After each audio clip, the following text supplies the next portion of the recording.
Sono 67 le persone indagate e 36 arrestati nella maxi operazione della Direzione Distrettuale Antimafia di Catanzaro denominata Golgota, che ha interessato le cosche di Isola Caporizzuto. Il presidente facente funzioni annuncia i vaccini per gli ottantenni, ma manca il piano vaccinale, non è chiaro chi dovrebbe farli. Scoperta dai finanzieri in servizio nel porto di Gioia Tauro una tonnellata di coca frutto di 3 distinte operazioni coordinate dalla Procura di Reggio. L'icona originale della Madonna del Pilerio esposta in cattedrale come in altri momenti difficili in segno di speranza per la comunità, domani sarà in visita agli ammalati. Un gol del capitano Corsi consente al Cosenza di pareggiare i conti con il Cittadella. La rete è stata siglata al 90°. Buonasera da Anna Franchino e ben ritrovati a questa nuova edizione in diretta del nostro telegiornale. In apertura la cronaca, perché sono 67 le persone indagate e 36 gli arrestati nella maxi operazione della distrettuale antimafia di Catanzaro denominata Golgota, che ha interessato le cosche di Isola Caporizzuto. Vediamo. E non vogliono buono. Ma te non rispetta e non rispettare.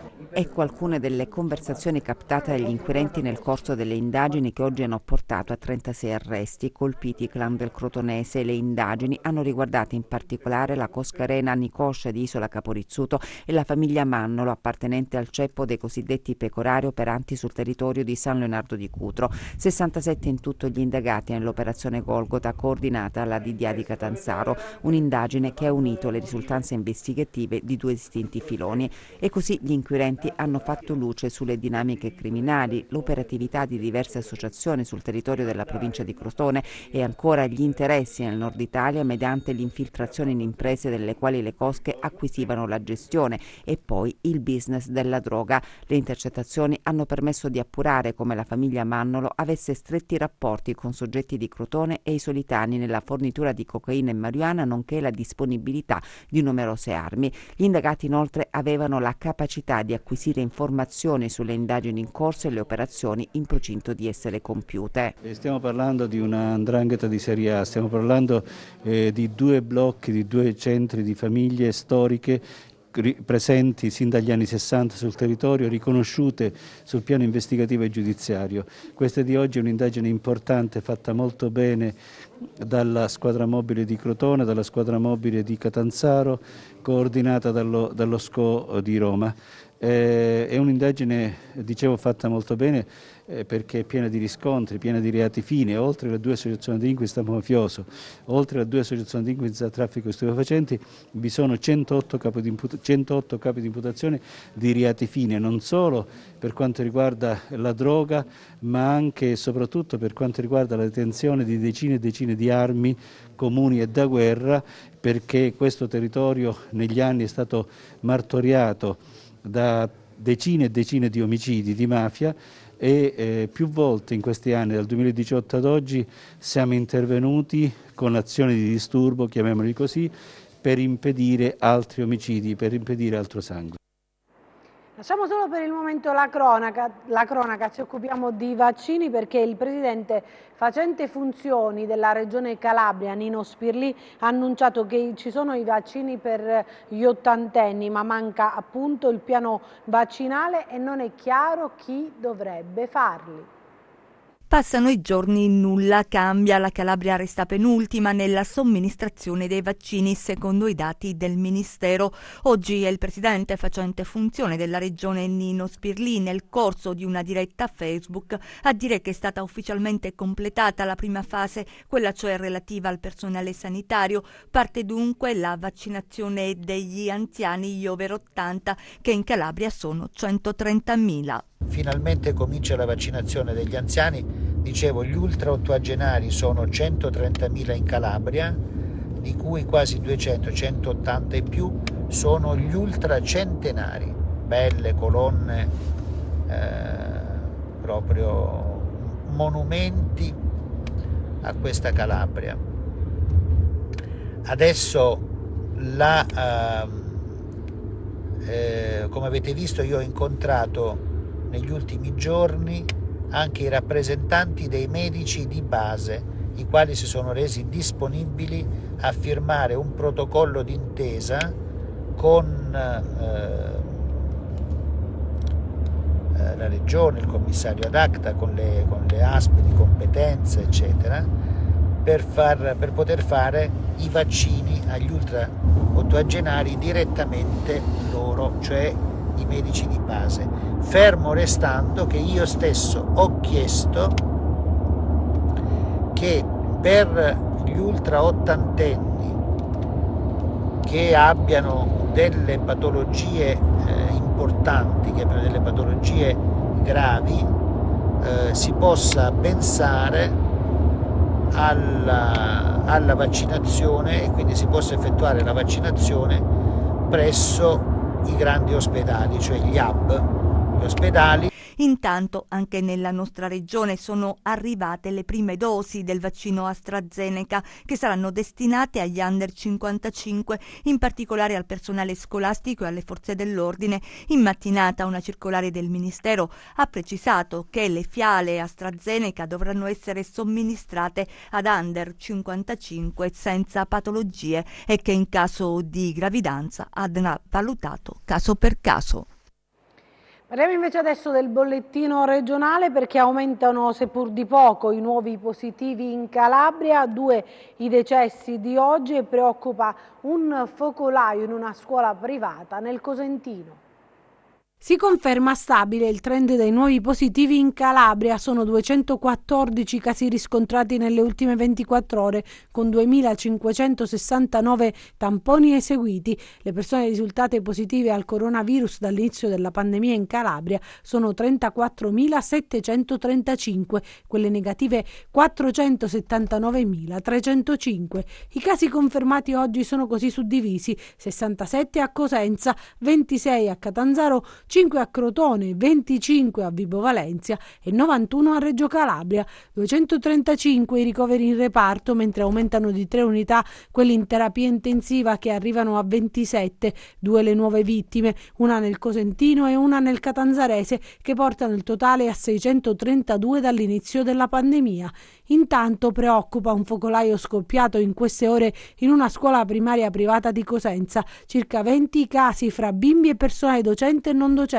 La scuola al momento è stata chiusa, gli alunni una settantina, il personale sono in quarantena, così come i familiari. E una buona notizia invece arriva dal comune di San Basile, che è diventato appunto comune Covid-free.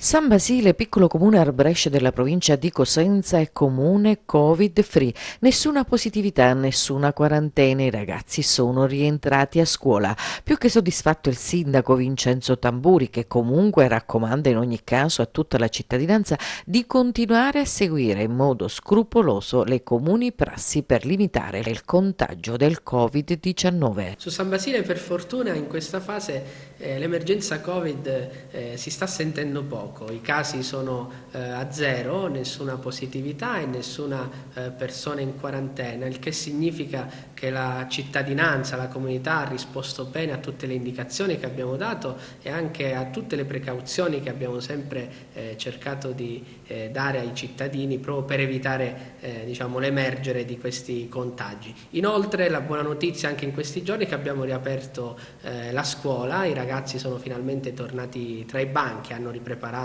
la mattina il proprio zaino e l'abbiamo fatto in piena sicurezza, ovvero qualche giorno prima, il sabato, abbiamo deciso di far fare i tamponi gratuiti a tutto il corpo docente, a tutto il personale ATA, a tutti i ragazzi delle scuole ed anche alle loro famiglie, ai fratelli, ai genitori e anche ai nonni, facendo uno screening di 100 tamponi che in qualche modo tutti negativi ci hanno rassicurato anche su questo rinizio di scuola e quindi su questa strada bisogna continuare.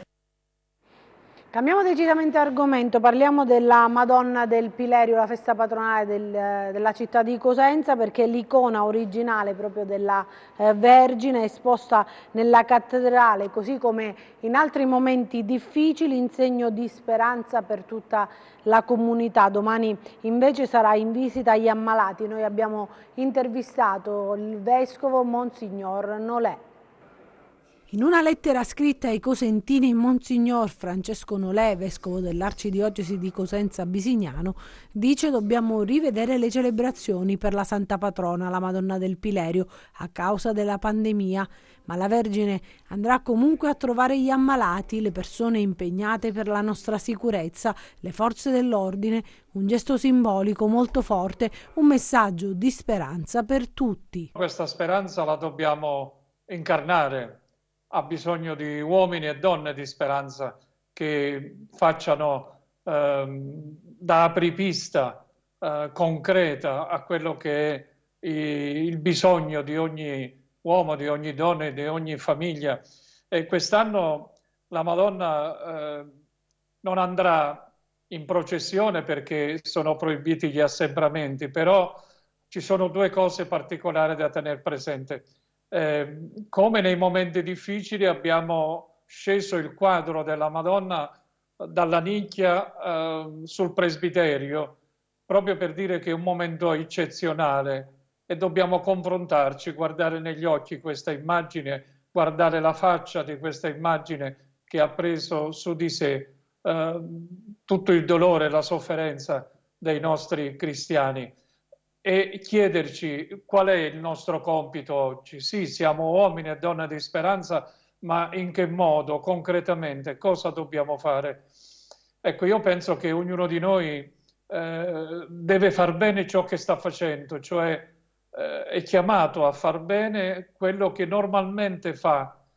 Adesso non voglio guardare ad altri, ma guardo alla famiglia, per esempio. Noi abbiamo tante esperienze negative di bullismo, di dipendenze da internet, abbiamo violenze in famiglia, abbiamo come dire, la non educazione dei genitori alla legalità, alla fratellanza, magari bambini abbandonati con il tablet oppure con il computer, dove c'è di tutto. Ecco, allora ognuno deve fare la sua parte. Come la fanno quello che noi abbiamo definito gli eroi, cioè medici, infermieri in prima linea, ma anche tante famiglie che hanno avuto nelle loro case soggetti positivi, per cui ha sconvolto l'andamento familiare, così come la scuola, così come la società civile, così come la Chiesa. Ecco, deve fare gesti concreti che diventino gesti di carità. La speranza si deve tradurre in carità, ma non carità elemosina. Il primo tempo della pandemia forse era necessario questo intervento, è necessario anche oggi, forse sono ancora di più, ma oggi ci siamo accorti che se guardiamo solo alla parte materiale dell'uomo, perdiamo tutto il resto. C'è gente che è andata in depressione, persone che non riescono più a vivere chiusi in casa, persone, soprattutto i giovani, che hanno bisogno di aria, di abbracciarsi, hanno bisogno di poter ricreare quelle relazioni belle. Ecco, forse questo lo dobbiamo chiedere alla Madonna, ma guardandola negli occhi e lei guardando nei nostri occhi, che ci dice: ma insomma, ti lamenti soltanto, mi chiedi soltanto, cosa dai tu? Qual è il tuo apporto alla società? Qual è il tuo apporto al bene comune? E allora abbiamo pensato, proprio per questo motivo, di andare nei luoghi simbolo della città. Domani andremo ai 2 ospedali, porteremo l'immagine della Madonna, diremo la benedizione della Madonna su tutti gli ammalati e gli operatori sanitari, ma poi non vogliamo dire le date, altrimenti poi si creano assembramenti, ma certamente andremo davanti ai comandi delle forze dell'ordine, dei carabinieri, dei vigili del fuoco, cioè quelli che in prima linea si stanno occupando del bene di tutti, così come andremo anche al cimitero, dove c'è la maggior parte dei cosentini, e chiederemo alla Madonna di benedire i morti, ma di dare la forza a noi di poter vivere, perché la nostra vita sia non per la morte, ma per la vita, per aiutare le vite che oggi vengono a bussare alle nostre case. Speriamo che tutto questo si possa ottenere con l'apporto di tutti. E io ringrazio sempre i mezzi di comunicazione quando si fanno portavoce di questa speranza che diventa concreta, cioè diventa amore per gli altri. Me lo auguro e speriamo che questo momento difficile, il quadro divino, come lo chiamavano i nostri antenati, possa essere un quadro vivo della divinità, cioè di Cristo, di Maria, che vengono nelle nostre case a sostenerci, ad accompagnarci e a benedirci. Parliamo invece adesso di politica, si guarda già alle competizioni regionali del prossimo aprile, dopo il duo Tanzi-De Magistris gli altri partiti si incontrano per trovare i competitor. Si comincia e il merito va ascritto a Carlo Tanzi, il primo ad agitare le acque della politica, il primo a dire io ci sono, ora tocca agli altri, ai partiti, alle coalizioni, ai singoli e alle loro ambizioni. Sullo sfondo c'è la competizione che, pandemia permettendo, misurerà le forze in campo l'11 aprile. Detto questo, occorre aggiungere che il tempo stringe e che le decisioni vanno assunte, quindi confronti, incontri, riunioni. La liturgia della politica dovrà cominciare a produrre fatti. Il PD, dopo aver visto che Tanzi si è già mosso, ha provato ad accelerare pescando nel precedente Consiglio regionale, puntando su Nicola Irto, ma l'ex presidente pare sia molto titubante, se è vero che ha chiesto tempo per riflettere. La cosa non depone bene e non è escluso che si possa andare verso un no grazie. Se così dovesse essere, si creerebbe un bel problema nel partito, ma ci sarà tempo per capire. Intanto i 5 Stelle pare stiano lavorando all'individuazione di un loro candidato, ma anche qui i problemi non mancano. Molto dipenderà da ciò che accadrà a Roma con la nascita del nuovo governo e la posizione che assumeranno i pentastellati. Nel centrodestra invece tutto tace, al momento non sono previsti incontri tra i partiti della coalizione, insomma è tutto fermo all'ultima riunione che si è svolta qualche mese fa. Anche qui si attende di vedere cosa accadrà nella formazione del nuovo governo. Torniamo a parlare di cronaca perché è stata scoperta dai finanzieri in servizio nel porto di Gioia Tauro una tonnellata di coca frutta di 3 distinte operazioni coordinate dalla Procura Reggina.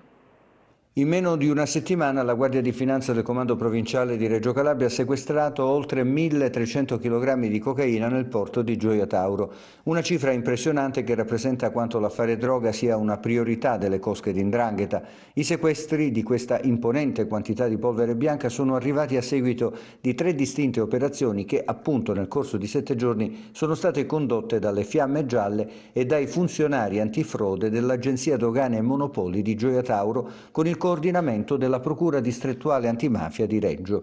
La droga è arrivata in Calabria dopo un lungo giro iniziato dal Sud America. I finanzieri hanno predisposto preventivamente una serie di controlli e organizzato minuziose verifiche.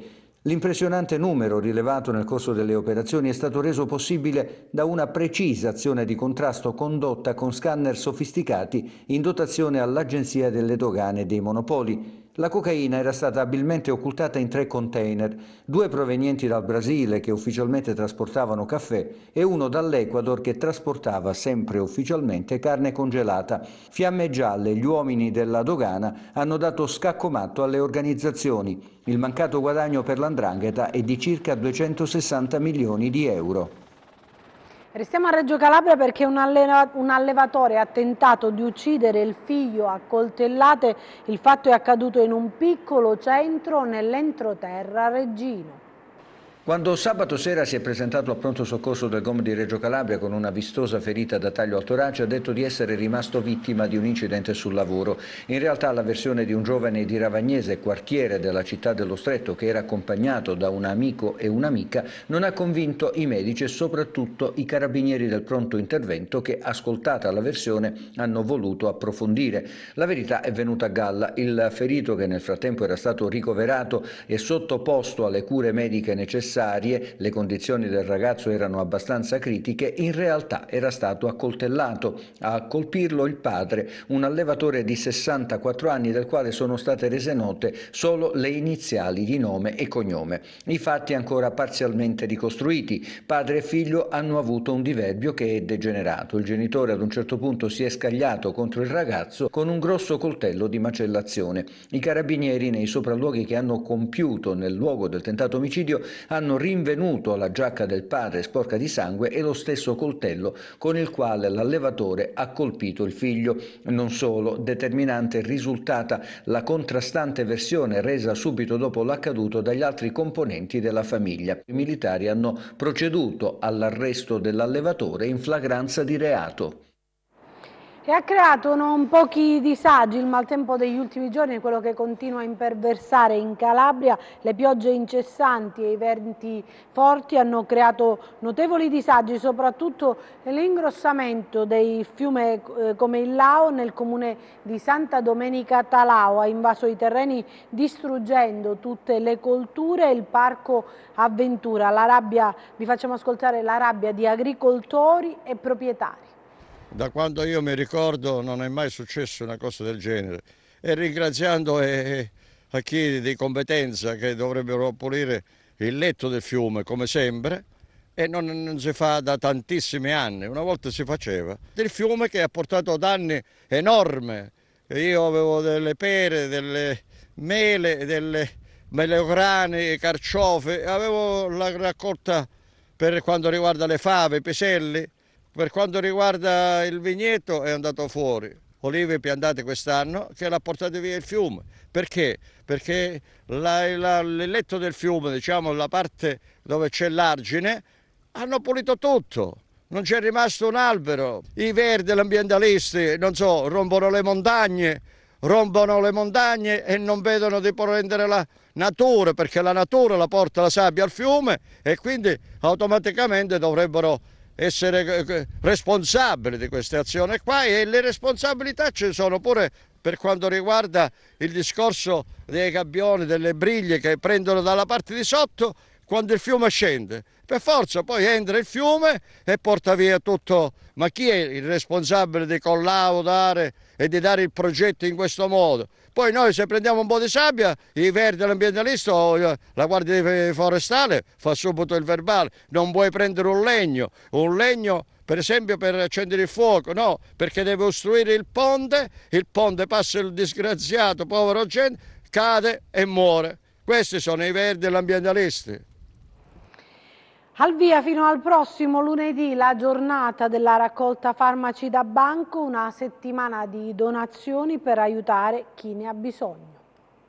Nonostante la pandemia e le restrizioni, bisogna dare una mano a chi ne ha bisogno e dunque anche quest'anno la giornata di raccolta del farmaco è in fase di svolgimento e da ieri fino a lunedì 15 febbraio nelle farmacie che aderiscono all'iniziativa si potrà donare uno o più medicinali da banco per i bisognosi. I farmaci raccolti saranno poi consegnati alle realtà assistenziali che si prendono cura delle persone indigenti, offrendo loro gratuitamente sia cure che medicinali.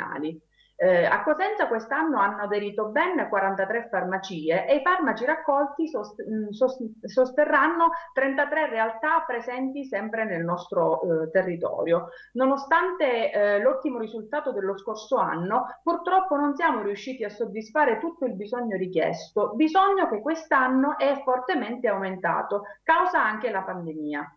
La pandemia nel nostro territorio purtroppo ha irreversibilmente aggravato la capacità di cura di tante persone indigenti e a causa della crisi economica innescata a seguito di quella sanitaria, purtroppo sono tante le persone che hanno perso il lavoro, hanno chiuso la propria attività e chi era povero è stato spinto in una condizione di ulteriore marginalità. Quindi sono aumentati i bisognosi che hanno chiesto aiuto a banco farmaceutico per i farmaci da banco. È possibile andare in tutte le farmacie aderenti che espongono alla locandina e comprare uno o più farmaci da banco. Così aiutiamo i bisognosi affinché non debbano scegliere se mangiare oppure curarsi. Addirittura l'iniziativa anche quest'anno, nonostante la pandemia, sarà supportata dai volontari che sabato 13, in rispetto alle norme in vigore, saranno saranno presenti all'esterno della farmacia per invitare i cittadini a donare un farmaco.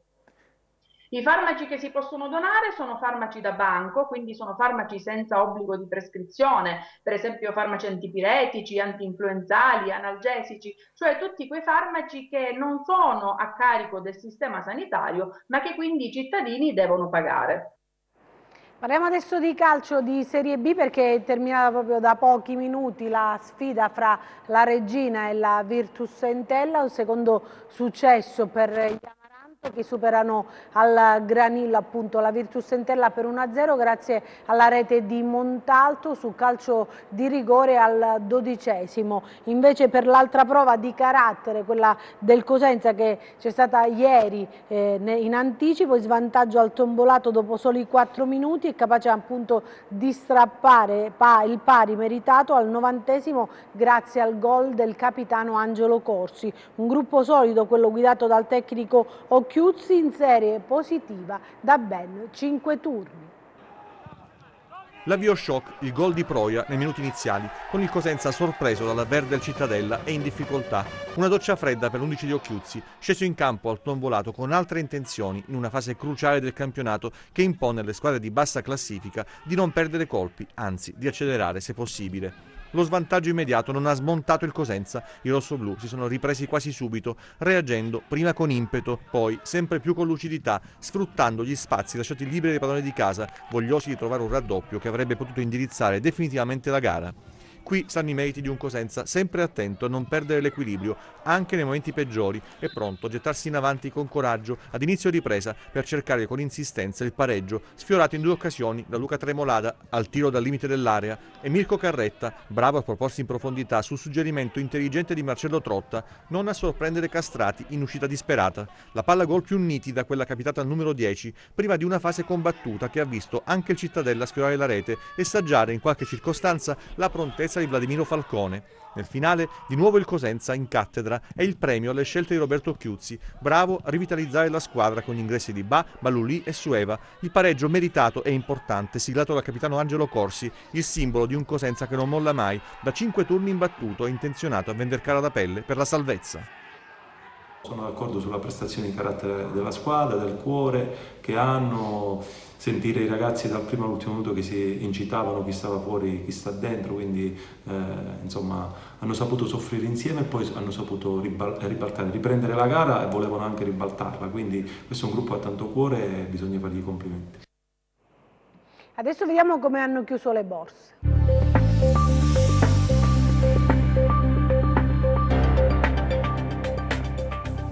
Chiusura debole per le borse europee. Oltreoceano si guarda al maxi pacchetto di aiuti varato dall'amministrazione Biden, mentre il Parlamento europeo ha dato il via libera al Recovery and Resilience Facility, lo strumento che definisce governance e regole per l'erogazione e la spesa dei fondi del piano Next Generation EU. Nel frattempo, Christine Lagarde, presidente della BCE, ha sollecitato i paesi dell'UE ad attuare rapidamente il Next Generation, che include il Recovery Fund, ribadendo che dovranno essere mantenuti in vigore programmi di stimoli fiscali fino al 2022. In Italia il focus resta concentrato sul premier incaricato Mario Draghi, che prosegue i lavori per la formazione del governo e scioglierà la riserva non prima di venerdì. Così il FTSE MIB di Milano chiude in flessione dello 0,2%, sostanzialmente in linea con il FTSE 100 di Londra a meno 0,1%, più marcate le perdite per il CAC 40 di Parigi e l'Ibex 35 di Madrid a meno 0,4% e per il DAX di Francoforte a meno 0,6%. Oltreoceano il Dow Jones è flat, l'S&P 500 perde lo 0,2% e il Nasdaq lo 0,4%. Sul Forex l'euro-dollaro è poco mosso in area 1,213, così come il dollaro-yen a 104,7. Tra le materie prime avanzano le quotazioni del greggio, con il Brent a più 0,5% a $61,5 e il VTI a più 0,7% a $58,6. Sull'obbligazionario il BTP Bund si contrae leggermente a 94 punti base, con il rendimento del decennale italiano in calo allo 0,5%. Tornando a Piazza Affari, fra le aziende a maggior capitalizzazione avanza Mediobanca a più 3%, Fineco a più 2,6% e Unipol a più 2,5%. Sottotono invece STM a meno 2,7% e Stellantis a meno 1,9%. Grazie e buon proseguimento di serata da Market Insight. E chiudiamo chiudiamo con le previsioni del tempo.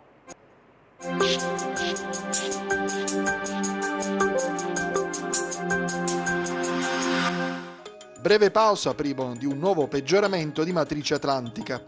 L'ennesima perturbazione da ovest investirà la nostra penisola, giungendo sulla Calabria per la serata di mercoledì. Domani residui rovesci al mattino sui versanti tirrenici e su Catanzarese, ma in deciso miglioramento nel corso della giornata, con ampie schiarite sui versanti ionici del Cosentino e del Crotonese. Temperature in diminuzione.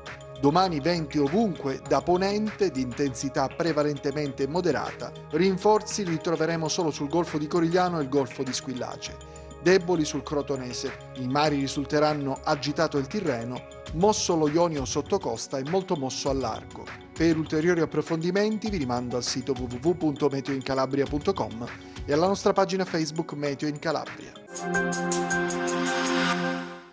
Anche per noi è tutto, io mi fermo qui, grazie per averci seguito e buon proseguimento con i nostri programmi, arrivederci.